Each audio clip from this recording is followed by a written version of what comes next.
The flickering holographic projections of the Xylar Council Hall cast long, dancing shadows across the obsidian floor, reflecting in the multifaceted eyes of the gathered dignitaries. A low hum, the collective anxiety of 1,000 beings, vibrated through the chamber, a tangible pressure that threatened to shatter the fragile peace of the galactic concordat. At the heart of the swirling vortex of dread, a single, stark image dominated the central projection, a crude, almost laughably primitive schematic, overlaid with what could only be described as a complete and utter void. It was a space, a complete lack of any known star, a place that should not have existed within any known map of the galaxy. It was a visual representation of the threat that had been growing, a danger that the Council had attempted to ignore for far too long. Around the Council chamber, the alien species, each with unique forms and modes of operation, were clearly and visibly terrified. Xylar Prime Executor Threll, his chitinous exoskeleton gleaming under the harsh light, gestured with a mandibless hand. The reports are consistent. In the heart of the null sector, that anomaly we dismissed as a minor spatial distortion, something we believed contained nothing, it is becoming active, and it is emanating a signal. His words were a low rasp, barely audible above the nervous rustle of the Council. A ripple of unease spread through the room. The null sector. A region of space, forgotten by the galaxy itself. A place of nothing, of no stars, no planets, no energy, no life. An area that for millennia had been a blank slate in the grand cosmic tapestry. Now it was waking. The signal analysis, stated a reptilian delegate from the Krill Collective, their scales shimmering with nervous energy, suggests a vessel, a relic, and based on its signature it is of unknown origin. They paused, their forked tongue flicking over their teeth, tasting the metallic tang of fear in the air. It is older than any known civilization, by an incomprehensible margin. The delegate continued. Our sensors registered nothing until it appeared.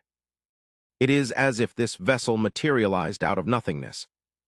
Across the vast chamber, a hulking being from the Grokkan hegemony, a species renowned for its brute strength and even greater capacity for fear, rumbled with apprehension. A weapon, a forgotten doomsday device from some ancient war.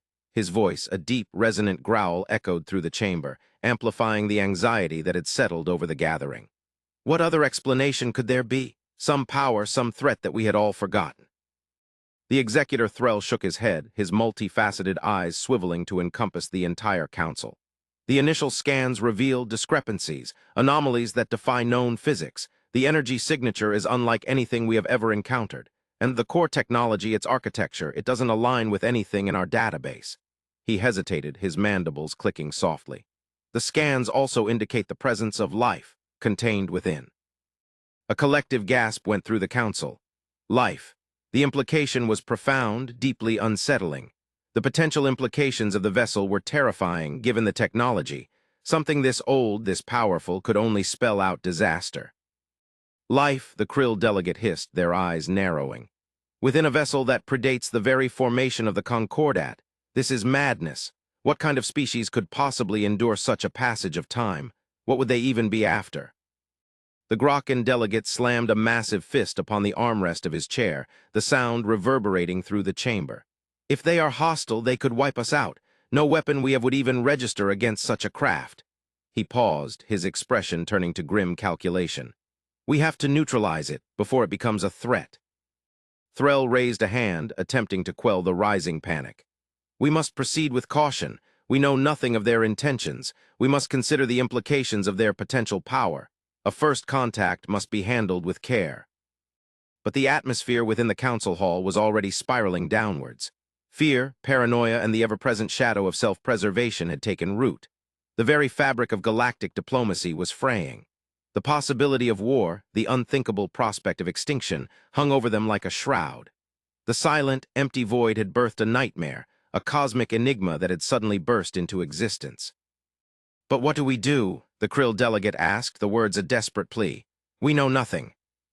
As if on cue, a sudden pulse of energy surged through the void projection, a tremor of power that was felt throughout the chamber. The holographic map shimmered, and a new element, a shape, began to emerge. A vessel. Not merely a vessel, but a warship. Vast, ominous. The silence that followed was broken only by the frantic clicks and whirs of diagnostic systems as the Council members scrambled to interpret the new data. Every sensor, every analytical system was screaming the same message. Danger. Then from the void, from the heart of the anomaly, a signal. A simple, elegant pattern, a language of mathematics and radio waves. It was a transmission, and the message, translated into the common galactic tongue, was chillingly simple. "This is Earth. Identify yourselves." The news spread through the council chamber like a virus, causing instant panic. A race no one knew about, in the heart of a region of nothing. A ship that was older than civilization itself, and they were asking for introductions. The collective shock was overwhelming. The initial response was to attempt to destroy it, to neutralize the unknown threat. But Executor Threll, his instincts screaming for caution, managed to halt the immediate rash actions. "Hold," he commanded, his voice gaining power over the fear. "We cannot act based on fear alone. We must understand. We must learn, prepare a response, a non-aggressive greeting." He paused, his many eyes scanning the faces of the council members. "Let us see what horrors have emerged from the void." On the bridge of the warship Odyssey, Captain Eva Rostova watched the holographic display of the alien council hall. The alien vessels were a kaleidoscope of strange designs. In contrast, the Odyssey was a marvel of elegant, yet powerful engineering. No ostentation, no unnecessary ornamentation. Just the cold, practical beauty of a warship designed to endure and prevail. It was built for a war that was long over, against an enemy that had since been reduced to legend.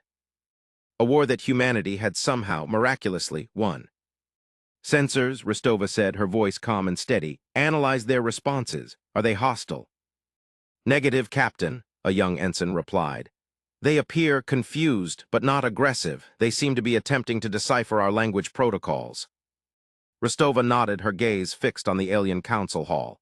"Good. Initiate communication. Display our standard greeting. Ensure it is reassuring."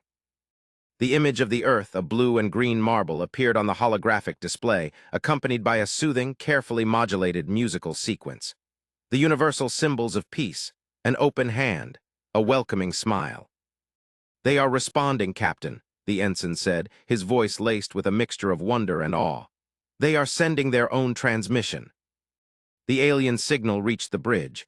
On Rostova's orders, the ship's advanced translation systems whirred to life. Slowly, the alien message was deciphered. The message was long, filled with complex words and concepts. What was more important, however, was what was at the core of their communication: their intentions. "They are cautious," the translation software announced, its voice calm and neutral. "They are seeking information. They are afraid." Rostova's lips curved into a slight smile, as they should be. On the Xylar Council, the atmosphere had shifted. The initial panic was slowly giving way to a grudging curiosity. They had been afraid, expecting an immediate assault. Instead, they had received a greeting, a message of peace, a promise of understanding. Executor Threll, watching the human transmission, found himself surprisingly intrigued. The human message, while simple, held a deep sincerity. They were not attempting to intimidate, they were not demanding anything. They were simply introducing themselves.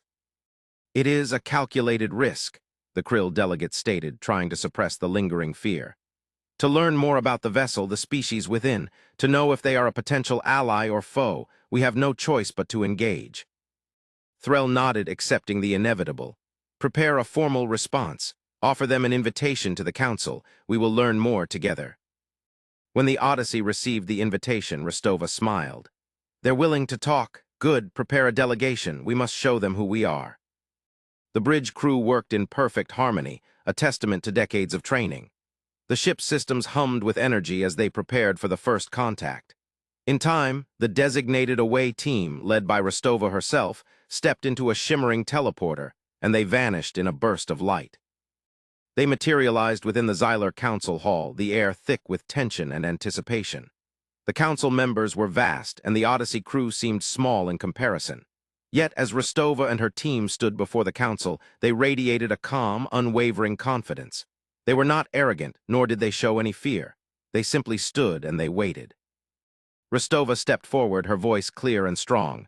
"Greetings, we are humanity, we come in peace." The council hall fell silent. The Graken delegate stared at the humans, his massive jaw agape. They were unremarkable, humanoids dressed in practical, functional attire. No apparent weapons, no obvious technological enhancements.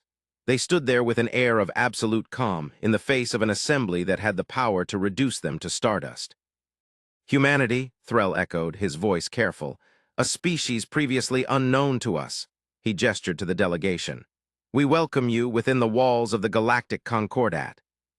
Thank you, Executor, Ristova replied. We are honored. And so the diplomatic dance began. The humans, with their calm demeanor and careful words, began to slowly unravel the fear that had taken hold of the Council. They explained their origin, their history. The Council found out that humanity, as a species, was a surprisingly recent civilization, and of a surprising degree of peace. They spoke of their long slumber, of the war that humanity had fought against the ancient, godlike species known as the Ethel, and how they had won. As the days turned into weeks, the humans revealed more. They spoke of their ethics, of their sense of justice. They spoke of the principles of equality and mutual respect, concepts almost entirely alien to the Xylar Empire. They did not attempt to dominate, they did not seek to exploit. Instead, they offered understanding, a new paradigm for galactic diplomacy. The Council members, initially wary, began to listen. The humans' technologies, though not as visually impressive as some of the Concordat's advanced weapons, were efficient and effective. The Odyssey, despite its age, was capable of unparalleled feats of engineering, and they had a wisdom that the Council had been lacking for centuries. During one of the many discussions, Ristova addressed the entire Council, stating, We understand your fear. We know what it is like to face the unknown. The threat you perceive in the void, it is a threat that we have faced before, and we won. But more important than the victory was the loss of so many and the lessons we learned from it. This is why we have come to you, not to conquer but to understand, to build a future where such fears are no more. Her words resonated through the chamber, touching something deep within the Council members. For centuries, the different species of the Concordat had been at each other's throats. Alliances were fragile, built on suspicion and the constant threat of war. Humanity, with its simple truths, had brought a radical change. It was during these talks that Ristova revealed the true nature of the vessel. The Odyssey, it turned out, was not merely a warship. It was a time capsule, a vessel built not to fight but to survive, to preserve the spark of humanity through the millennia. The ship you see is old, Ristova explained, but it still works, and the technology within it is not meant to kill but to keep us safe. She then revealed the ship's most astounding capability. The ship could change its shape. The ship could manipulate space and time. It could become invisible, phase through objects, and even travel to different dimensions. All capabilities that made the ship something of a godlike power. And it was then, when the humans revealed their most profound capabilities, that the Council began to truly understand them. That humanity, despite its limitations, was something of a miracle. And as the humans were slowly revealing their secrets, they were also learning about the galaxy that they had awakened into. The Krill delegate raised a trembling hand. Why did you choose to emerge now, after so long?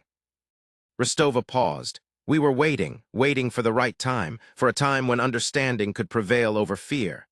She paused again and looked out towards the Council.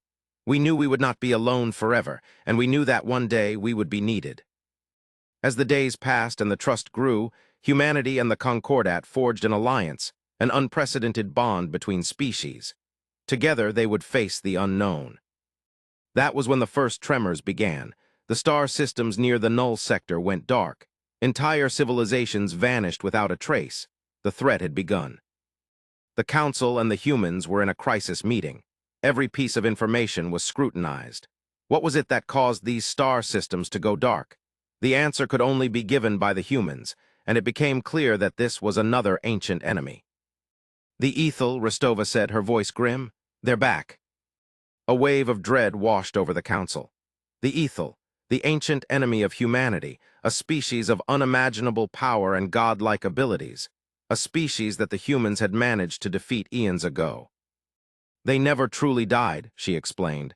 They just slept. They were an existential threat, a danger that could never truly be erased. The Grockan delegate slammed his fist on the table, his face a mask of rage. Then what are we waiting for? We attack. We destroy them before they destroy us. No, Ristova said, her voice calm and firm. We cannot. We do not have the power to challenge them directly. The Council was stunned. Then what do we do? Threll asked, his voice barely a whisper. We understand, Ristova replied. We understand their weaknesses, we understand their tactics, and we understand how to defeat them. But the truth is, the only way to beat them is not to fight. We have to run and wait until we are strong enough. Run, the Krill delegate hissed. Abandon our homes, our people, that is madness. Not abandon, Rostova said, her voice filled with conviction. Protect, preserve, we will find a way, we always do. So the alliance began. The humans, with their experience and their unique perspective, began to guide the Concordat through a desperate, terrifying time. The first step was to prepare for the inevitable assault.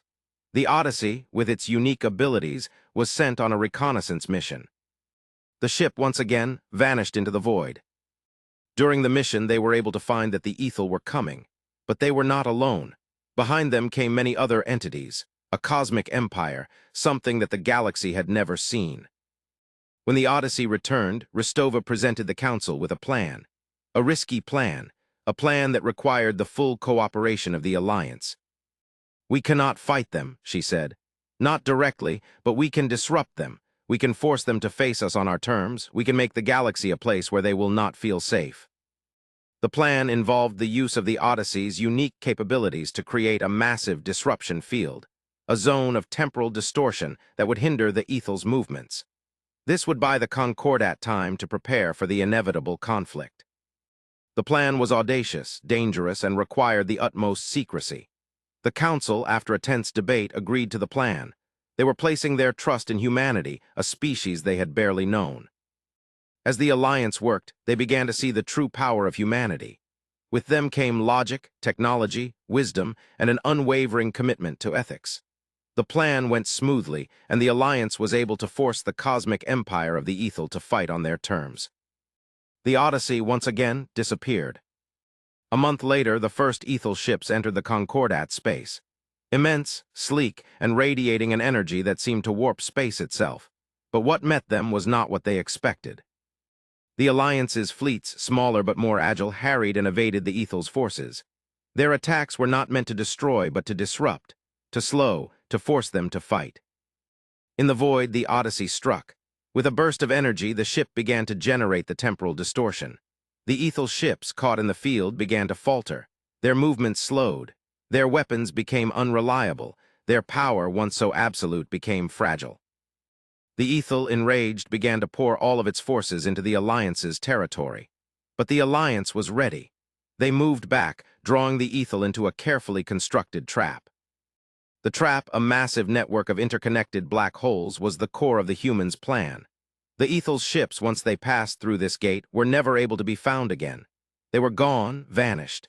This was the true nature of humanity's strength, not brute force, but ingenuity and strategy. For a long time, the Ethel did not retaliate. They were confused, angry, and terrified. But humanity gave them no time to collect themselves. The humans did not let up. The Odyssey again vanished. Rostova's team, with their superior engineering, was able to enter the Ethel home world. And there they discovered the truth. The Ethel had fallen. They were gone, utterly destroyed by their own cosmic empire. The battle had shifted. The Ethel were no longer the enemy. The war was against something greater. When the Alliance returned with this knowledge, there was a collective breathlessness. The Concordat had won. They had pushed the invaders back and destroyed them, and they had changed forever. The victory, however, was bittersweet. They knew what was coming. Now the Alliance was in a race against time, as the Ethel home worlds were in their sights. The Alliance had one chance. They would need a second great plan. The final act had begun. The council hall was silent, the silence broken only by the gentle hum of the holographic displays. The humans and the council had been working on a new strategy, to prepare for the new threat and to be ready for the day it arrived. The plan was simple, to use the very nature of the universe to their advantage, to create a gateway to another reality. The risk was immense. To tamper with the fabric of reality was an act of cosmic hubris, but the Alliance had no other choice. "We can do this," Rostova stated, her voice steady. "We have faced the darkness before, we will face it again." On the day the gateway was to be opened, a solemn atmosphere filled the council hall. The Alliance was ready to make its final stand. With a final command, the Odyssey once again vanished, and then there was a flash of light, a rip in space. A gateway had been opened. From the gateway, a being emerged, an entity that was not entirely organic. It was something else. It spoke. Its voice echoed in the chamber. "We have watched, we have observed, and we are impressed. You have shown a capacity for innovation and courage that is remarkable." The entity paused.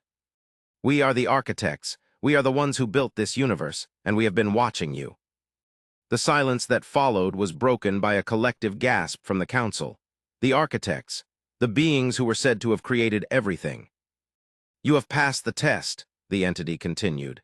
"You have proven that you are worthy. You are now a part of something greater. You will join us in the great work." And with that, the being vanished, as did the gateway. The chamber was filled with quiet. Then Ristova smiled. "We knew this was going to happen," she said. The Alliance was stunned. "What, you knew?" Ristova nodded. "Yes, from the moment we woke up from our sleep. We knew that one day we would be called upon to help. We knew there was a larger design. The war we fought so long ago wasn't for our survival. It was to prepare us." "For what?" Threll asked, his voice filled with awe. "To become more than we are," Ristova replied. "To become architects ourselves, to join in the work of creation." Then the holographic displays began to change, showing a new galaxy, a galaxy teeming with life, a universe that humanity had never known, a universe that was waiting to be made. The final scene took place on the bridge of the Odyssey. The crew was preparing for its next mission. Ristova, gazing out into the void, said, "The galaxy forgot about us, but now it will never forget, and the universe will be waiting." The camera slowly panned out, showing the Odyssey vanish in a burst of light. The galaxy was still, filled with a sense of wonder. The humans, the ship, the war, all were gone. But now there was something greater, the universe itself. The story was only beginning. The humans had not come just to fight the war, they had come to change the very cosmos. The Odyssey was still out there, ready to create what was next.